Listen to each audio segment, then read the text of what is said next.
नमस्कार साथियों, स्वागत है आप सबका हमारे चैनल पर। साथियों, एक बहुत ही बड़ा अपडेट आपके लिए लेकर आए हैं। भारत खरीदने वाला है अमेरिका से प्रीडेटर ड्रोन और साथ में टेक्नोलॉजी ट्रांसफ़र की भी बात चल रही है। इस ड्रोन को खरीदने के लिए $3 बिलियन की जो ये डील है, इसकी बात निकल कर आई है। एक बार ये डील हो जाए तो भारत की ये अमेरिका के साथ लगभग बहुत बड़ी डील में से एक होंगी।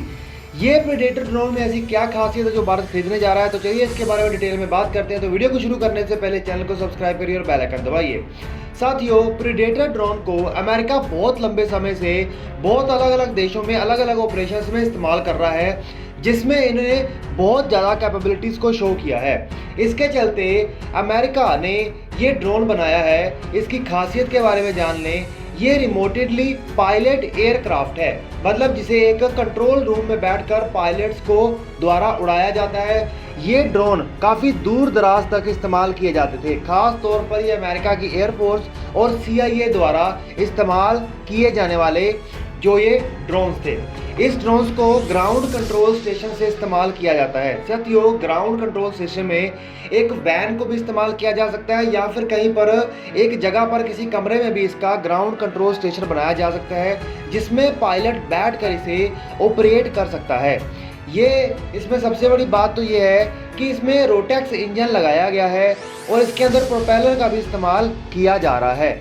ये एक बार में अगर उड़ान भरने पर 740 किलोमीटर लंबा सफ़र तय कर सकता है। साथियों, ये 14 घंटे एक बार में 14 घंटे उड़ान भर सकते हैं, कामयाब हो सकता है। इसमें सबसे बड़ी बात यह कि इसके अंदर बहुत ही ज़्यादा घातक मिसाइल्स को इंस्टॉल किया जाता है। इसकी जो सबसे पहली फ्लाइट थी वो 1994 में हुई थी और अमेरिकन एयरफोर्स में से सबसे पहले 1995 में शामिल किया गया था। उसके अलावा और भी कई सारे देश थे, जैसे कि US के अलावा इटली, टर्की या मोरक्को जैसे देशों ने भी इसको अपनी वायु सेना में शामिल किया।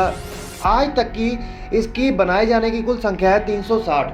साथियों, ये कई सारे ऑपरेशंस में, टेररिस्ट को मारने में या कई सारे ऑपरेशंस में देश के या दुनिया के अलग अलग इलाकों में काफ़ी ज़्यादा इन्वॉल्व रहा है और इसने कई सारी कैपेबिलिटीज़ शो की है।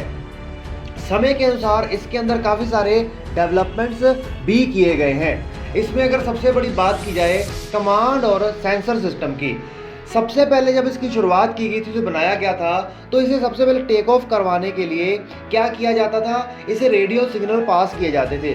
बाद में जब एक बार ये टेक ऑफ कर जाता था, बाद में कंट्रोल सेंटर ड्रोन के साथ कम्युनिकेशन जो सैटेलाइट होता था, मिलिट्री सैटेलाइट, उसके माध्यम से जुड़ता था। और जो पायलट होता था, जो रनवे के ऊपर एयर बेस के पास एक पायलट वैन होती थी, जिसके अंदर पूरा कंट्रोल रूम बनाया होता था ड्रोन का, उसके अंदर बैठते थे। तो कम्युनिकेशन सैटेलाइट जो कि मिलिट्री सैटेलाइट के द्वारा हो जाता था इसका, मतलब सबसे पहले।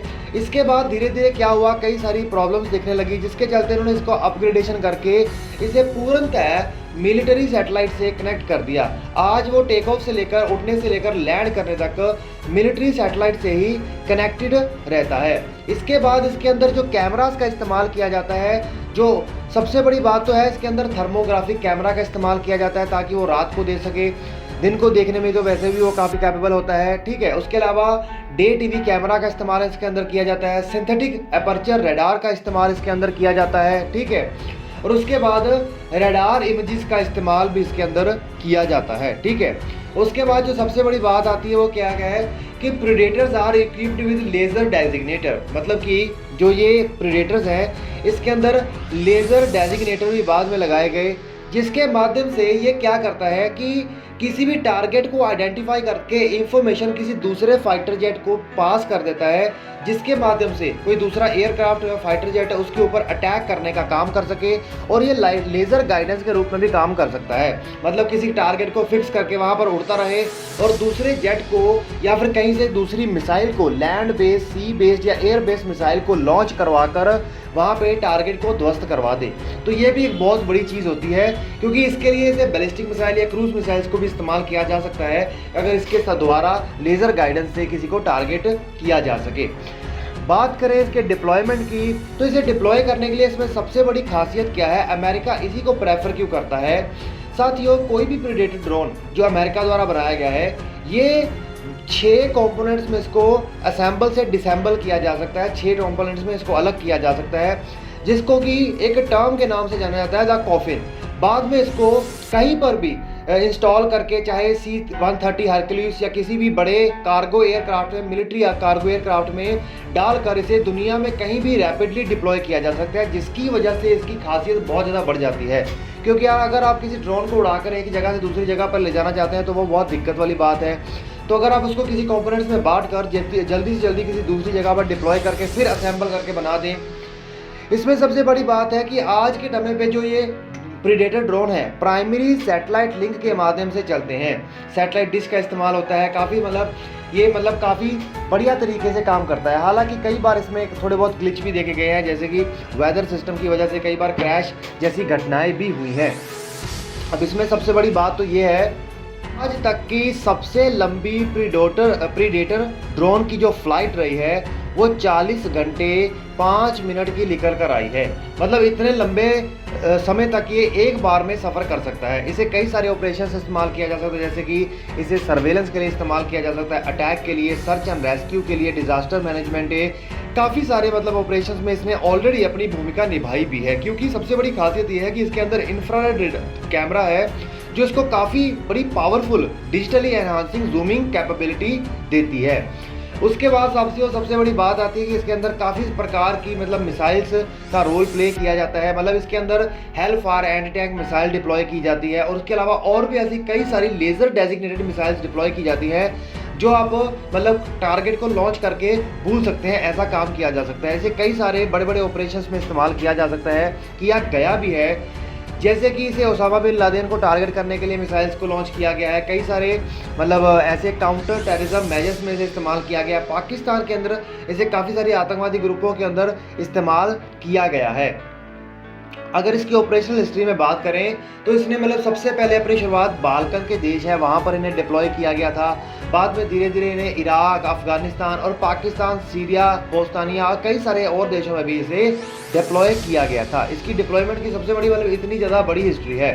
हाल ही में इंडियन नेवी को 2 प्रीडेटर अमेरिका से लीज में खरीदे, और उस लीज में खरीदने के बाद काफ़ी सारे उन्होंने इसके ट्रायल किए, टेस्ट किए और चेक किया, और बाद में इंडियन नेवी ने भारत सरकार को कहा कि ये ड्रोन भारतीय नेवी के लिए, क्या भारतीय एयरफोर्स और भारतीय वायुसेना के जो थल सेना है उसके लिए भी काफ़ी ज़्यादा क्षमतापूर्ण बढ़िया रहेंगे, तो हमें इसे खरीदने चाहिए। उसके चलते अब भारतीय सरकार ने $3 बिलियन की डील निकाली है, जिसके अंतर्गत कहा है कि आप हमें ड्रोन भी दीजिए और साथ में इसकी टेक्नोलॉजी भी ट्रांसफ़र कर दीजिए। अब इसके चलते इसके बारे में और थोड़ी इन्फॉर्मेशन मांगी है, क्योंकि $3 बिलियन की ये जो डील है ये एक बहुत बड़ी डील है। और इसके चलते होगा क्या, 10 की संख्या में तीनों सेनाओं को ये जो ड्रोन है वो दे दिए जाएंगे, और काफ़ी सारे ऑपरेशंस में ये भारत की मदद करेंगे। क्योंकि ये डील करने का सबसे बड़ी चुनौती तब आई जब चाइना ने भारत के ऊपर अभी दोबारा एक नया क्लैश किया, तो तभी भारत को लगा कि हमें कुछ ऐसे ड्रोन्स की ज़रूरत है जिसके चलते हमारे पायलट्स की जान को भी कोई नुकसान ना हो और हम बेहतरीन तरीके से इनको इस्तेमाल भी कर सकें। क्रू की बात करेंगे, इसके अंदर कोई क्रू नहीं चाहिए होता है, सारा ऑपरेटिंग कमांड सेंटर से होता है। इसकी लेंथ 27 फीट की है, हाइट इसकी 6 फीट 11 इंच की है, विंग स्पैन इसका 123 स्क्वायर फीट है।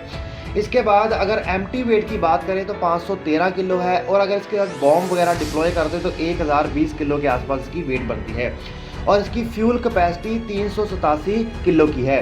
रोटेक्स के इसके अंदर इंजन का इस्तेमाल किया जाता है, 2 blade constant speed pusher propellers का इसके अंदर इस्तेमाल किया जाता है। इसकी मैक्सिमम स्पीड 117 नॉट है, इसकी जो क्रूज स्पीड है 70 नॉट है, इसकी स्टॉल स्पीड 54 नॉट है, इसकी रेंज जो बताई गई है 1250 किलोमीटर है, और इसकी एंड्योरेंस के बारे में कहा गया है कि 24 किलोमीटर की ये 24 घंटे लगातार ये उड़ सकता है। सर्विस सीलिंग इन्होंने कहा है कि कोई भी एक ड्रोन 25,000 फीट तक ऊंचाई में 25,000 फीट तक जा सकता है।